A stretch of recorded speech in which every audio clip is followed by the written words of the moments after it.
अंदाज नया, माध्यम नया, पॉलिटिक्स वाला, आओ राजनीति करें।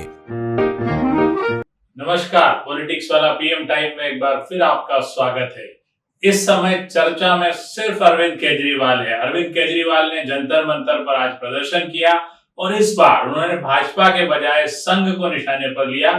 अरविंद केजरीवाल क्यों संघ के कंधे पर बंदूक रखकर भाजपा और मोदी पर निशाना साध रहे हैं?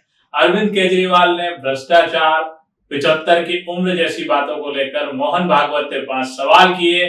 उन्होंने मोहन भागवत से पूछा कि संघ चूंकि मदर संस्था है तो क्या जिस तरह से ईडी, सीबीआई से दूसरे दलों के नेताओं को डराया जा रहा है उससे संघ सहमत है? क्या 75 साल की उम्र में रिटायरमेंट का कानून मोदी पर लागू होगा? तीसरी बात कि जिस तरह से भ्रष्टाचारियों को भाजपा में शामिल किया जा रहा है उसकी में संघ की सहमति है। एक तरह से सीधे सीधे अरविंद केजरीवाल ने ये कहा है कि क्या संघ मोदी से डरता है और वो मोदी के लिए अपने नियम कायदे अनुशासन छोड़ देता है। सुनिए क्या क्या कहा अरविंद केजरीवाल ने मोहन भागवत से, क्या क्या सवाल उठाए। मैं पूरे सम्मान के साथ मोहन भागवत जी से 5 प्रश्न पूछना चाहता हूं और आपका समर्थन चाहता हूं। अगर मैं कोई गलत प्रश्न पूछूं तो बता देना और सही प्रश्न पूछूं तो मैं आपसे हाथ खड़ा करवा के पूछूंगा। मेरा पहला प्रश्न है मोहन भागवत जी से, जिस तरह मोदी जी देश भर में लालच देके या ईडी और सीबीआई की धमकी देके, डरा के दूसरी पार्टी के नेताओं को तोड़ रहे हैं, पार्टियां तोड़ रहे हैं, सरकारें गिरा रहे हैं, क्या यह देश के लिए सही है? मैं मोहन भागवत जी से पूछना चाहता हूं, क्या आप नहीं मानते कि यह भारतीय जनतंत्र के लिए हानिकारक है? पूछना चाहिए कि नहीं पूछना चाहिए मोहन भागवत जी से? मेरा दूसरा प्रश्न है उनसे, देश भर में सबसे भ्रष्टाचारी नेताओं को मोदी जी ने अपनी पार्टी में शामिल करवा लिया। जिन नेताओं को कुछ दिन पहले मोदी जी ने खुद सबसे भ्रष्टाचारी बोला, जिन नेताओं को अमित शाह जी ने खुद भ्रष्टाचारी बोला, कुछ दिन के बाद उनको बीजेपी में शामिल करा लिया। मैं मोहन भागवत जी से पूछना चाहता हूं, क्या इस प्रकार की राजनीति से आप सहमत हो?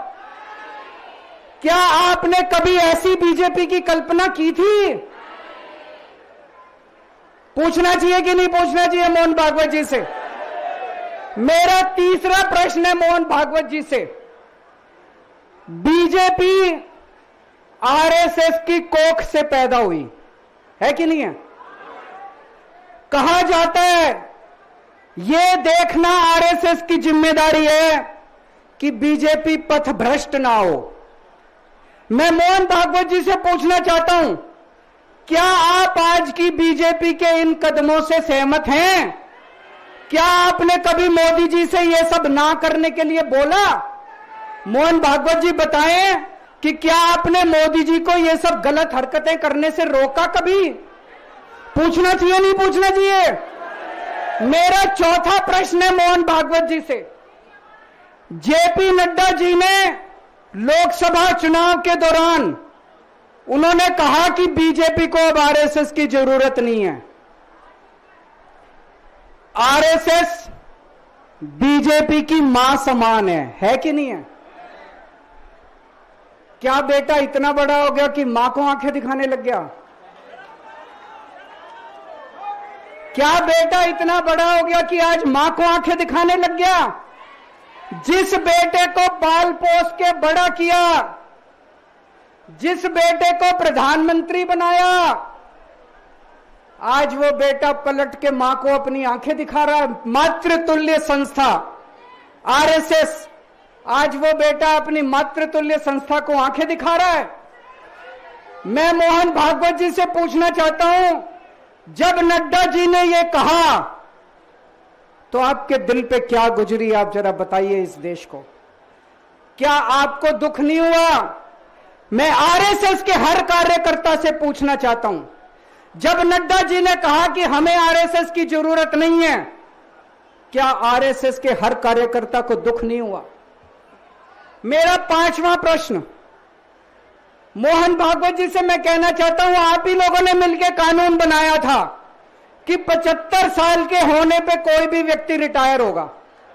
इस कानून के तहत आडवाणी जी को रिटायर कर दिया, मुरली मनोहर जी जैसे बड़े बड़े नेताओं को रिटायर कर दिया, बीसी खंडूरी जी को रिटायर कर दिया, कलराज मिश्र को रिटायर कर दिया, शांता कुमार को और पता नहीं कितने लोगों को रिटायर कर दिया। अब अमित शाह जी कह रहे हैं कि यह नियम मोदी जी पे लागू नहीं होगा। तो मैं मोहन भागवत जी से पूछना चाहता हूं, क्या आप इससे सहमत हो कि जो नियम आडवाणी जी पे लागू हुआ वो मोदी जी पे लागू नहीं होना चाहिए? आप ये पूछना चाहते हैं कि नहीं पूछना चाहते?